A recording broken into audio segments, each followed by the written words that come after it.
जहां ग्रेटर नोएडा में international trade show का आगाज हो गया है। प्रधानमंत्री नरेंद्र मोदी ने यूपी इंटरनेशनल ट्रेड शो का उद्घाटन किया। ग्रेटर नोएडा में हो रहे इस ट्रेड शो में देश विदेश के 2,500 से ज्यादा उद्यमी, विक्रेता और खरीदार पहुंच रहे हैं। इसमें उत्तर प्रदेश की औद्योगिक, कृषि, सांस्कृतिक और नवाचार क्षमताओं का भी भव्य प्रदर्शन हो रहा है। यह व्यापार प्रदर्शनी 29 सितंबर तक चलेगी। प्रधानमंत्री नरेंद्र मोदी ने अंतर्राष्ट्रीय व्यापार प्रदर्शनी का उद्घाटन करते हुए आत्मनिर्भर भारत के निर्माण पर जोर दिया और विदेशी कारोबारियों से देश में निवेश की अपील की।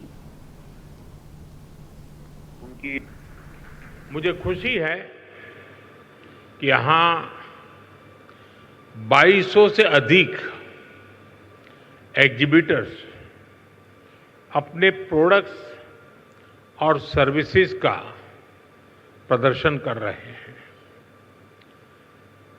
इस बार ट्रेड शो का कंट्री पार्टनर रूस है।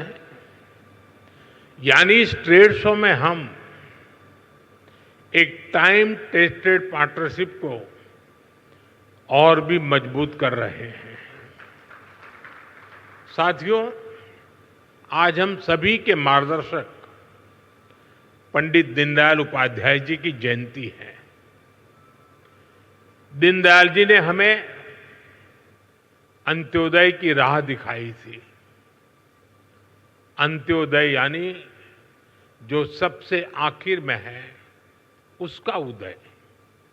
गरीब से गरीब तक विकास पहुंचे और हर भेदभाव समाप्त हो, यही अंत्योदय है।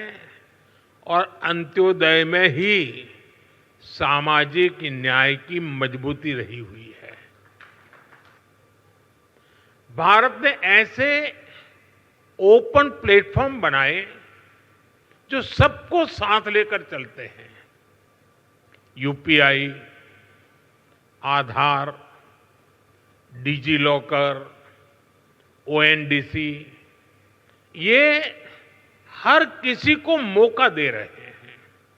यानी platform for all, progress for all. आज भारत में इसका असर हर जगह दिखाई देता है। ये छोटे छोटे ट्रेडर्स हैं, उद्यमी हैं, दुकानदार हैं, जो भारत सरकार की जरूरत के हिसाब से वो सीधे अपना सामान भारत सरकार को बेच रहे हैं और भारत सरकार खरीद रही है।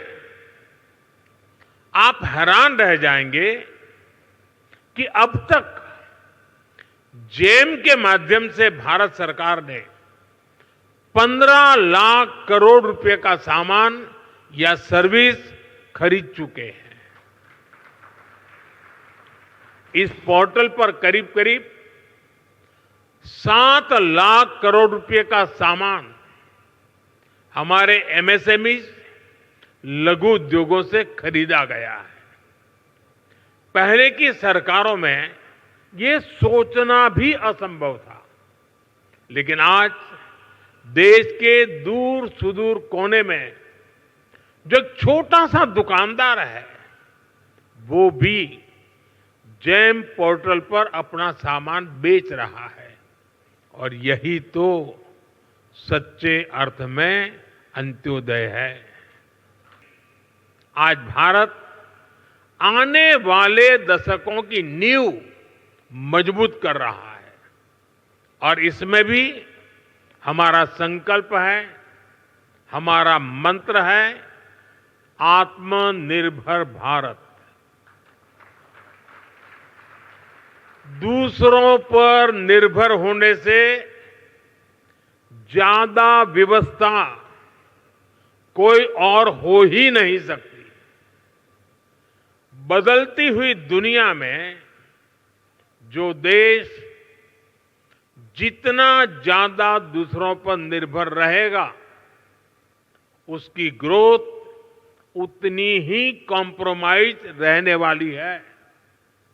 और इसलिए भारत जैसे देश को किसी पर निर्भर रहना अब मंजूर नहीं है। इसलिए भारत को आत्मनिर्भर बनाना ही होगा। आज यहां मेरे सामने इतनी बड़ी संख्या में उद्यमी हैं, ट्रेडर्स हैं, एंटरप्रेन्योर्स हैं। आप इस आत्मनिर्भर भारत अभियान के बहुत बड़े स्टेक होल्डर्स हैं। मेरा आज आपसे आग्रह है, अपना बिजनेस मॉडल ऐसा बनाइए जो आत्मनिर्भर भारत को मजबूती देता हो। आप जो भी मैन्युफैक्चर कर रहे हैं वो बेस्ट क्वालिटी का होना चाहिए, उत्तम से उत्तम होना चाहिए। आज देशवासियों के मन में ये बात है कि स्वदेशी उत्पादों की क्वालिटी में लगातार सुधार होता रहे, यूजर फ्रेंडली हो, लंबे समय तक काम आने वाले हो। इसलिए क्वालिटी से कोई भी कॉम्प्रोमाइज नहीं होना चाहिए। 2014 में toothpaste, shampoo, hair oil, shaving cream, इन सभी पर अगर कोई 100 रुपया खर्च करता था तो इन पर 31 रुपये टैक्स देना पड़ता था।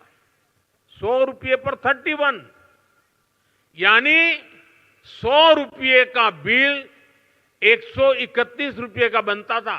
ये 2014 के पहले की बात कर रहा हूं मैं। 2017 में जीएसटी आया तो 100 रुपये का यही सामान 118 रुपये का हो गया, 131 से कम होकर के 118, यानी हर 100 रुपये के बिल पर 13 रुपये सीधे बच गए। अब जीएसटी की अगली पीढ़ी में, यानी इस बार जो जीएसटी का रिफॉर्म हुआ है, ये सामान 100 रुपये पर 5 रुपया 105 रुपये का हो गया है। 131 से 105 पर आ गया, यानी 2014 से पहले की तुलना में सीधे 26 रुपये की बचत, 100 रुपये पर 26 रुपये की बचत देश के सामान्य नागरिक को हुई है। और मैं आपको बताना चाहता हूं, हम यहीं नहीं रुकने वाले। 2017 में हम जीएसटी लाए, आर्थिक मजबूती का काम किया, और 2025 में फिर से लाए, फिर आर्थिक मजबूती करेंगे। और जैसे जैसे आर्थिक मजबूती होगी, टैक्स का बोझ कम होता जाएगा। आज भारत के पास रिफॉर्म्स की स्ट्रांग विल पावर है। हमारे पास डेमोक्रेटिक और पॉलिटिकल स्टेबिलिटी है, पॉलिसी प्रिडिक्टेबिलिटी भी है। सबसे बड़ी बात, भारत के पास बहुत बड़ी युवा और स्किल्ड वर्कफोर्स है, डायनेमिक युवा कंज्यूमर बेस है। दुनिया का कोई भी इन्वेस्टर, कोई भी कंपनी अगर अपनी ग्रोथ को नए पंख लगाना चाहती है तो उसके लिए भारत में इन्वेस्टमेंट सबसे अट्रैक्टिव डील है।